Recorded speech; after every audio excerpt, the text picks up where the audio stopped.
Now, a little help from my friends is a good theme for the item to tell you about now.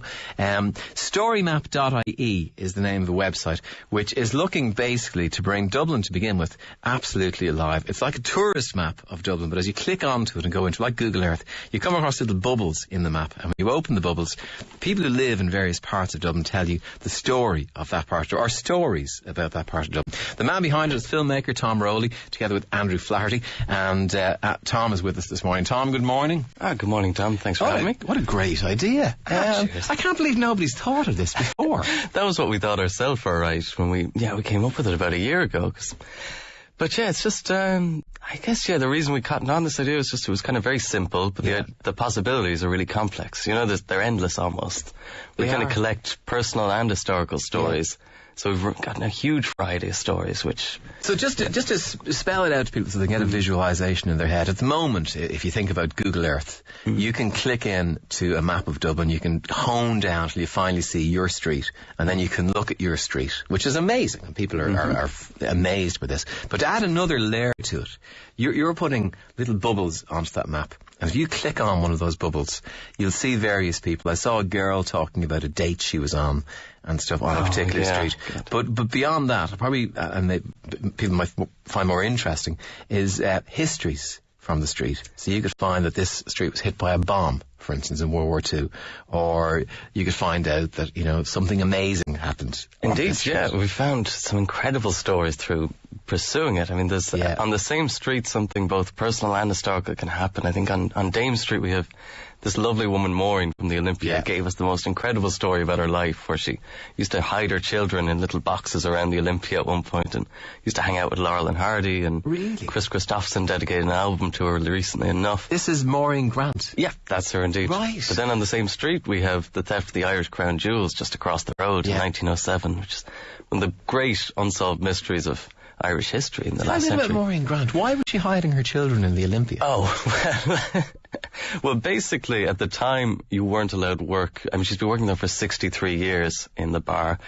You weren't allowed to work if you were married as a woman, apparently, or, had children. So she kind of had to keep it secret. So she managed to hide all her pregnancies. From her boss. She hid her pregnancies. Exactly. And then the children themselves, she hid in I think she said there was one hanging up on the back of a door and one or two in boxes around the place. Wow. Which is, it's sounds like a few people who were complicit with her in this. I'd imagine so. It's great. So you click in, you see her talking about the Olympia and its history. Does she mention ghosts at all?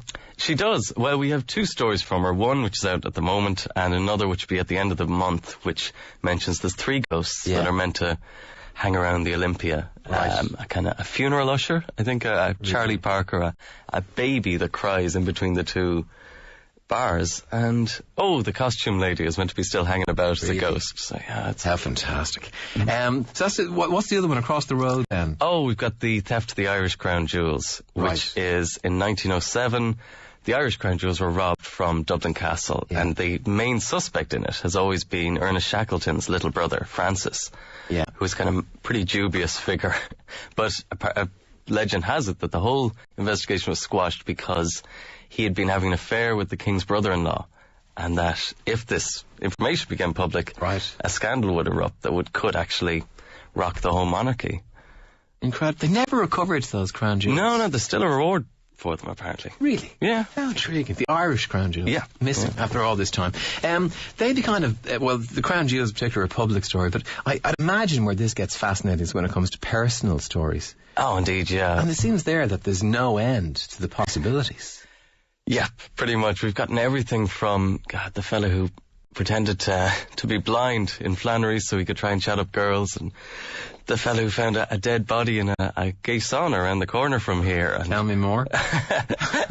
Well, there's notorious, just around the corner from the studio is Bow Lane East, and you can still see a little sign, Incognito Sauna, which back in the 90s was a gay sauna, and this fella, 5 a.m, came in and suddenly found a fella on the floor dying.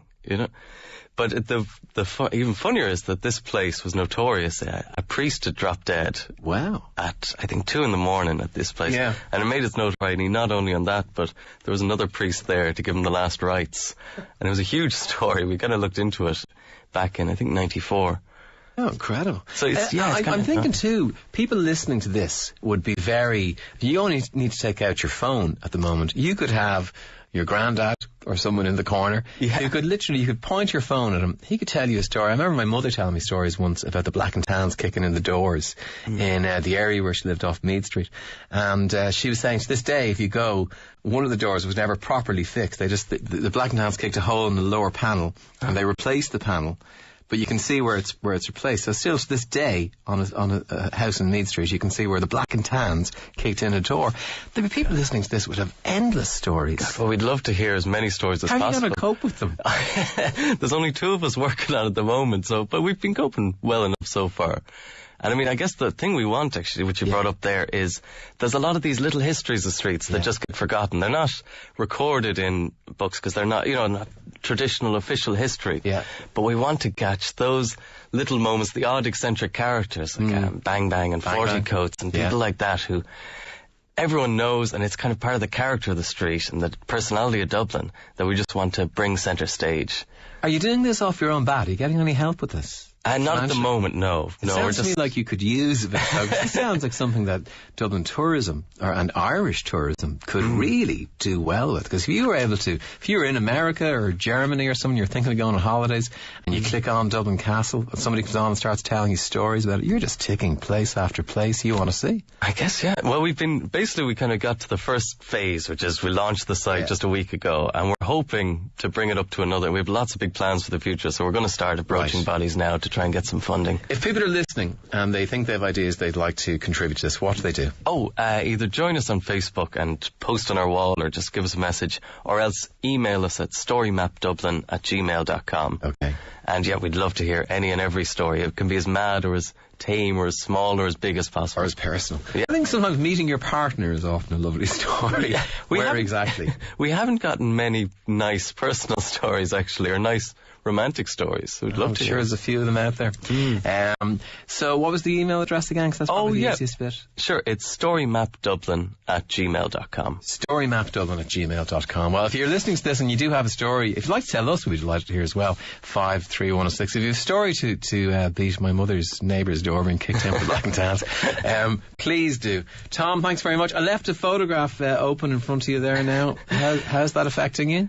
It was off-putting at first, but it's fine now. Yeah. It's Meryl Streep as Margaret Thatcher. Yeah, and, how's your gut reaction to it? It's an honesty-themed show today. You can confess if you feel an attraction towards it, you can tell us. I was honestly a bit frightened when it popped out. Frightened was your gut reaction.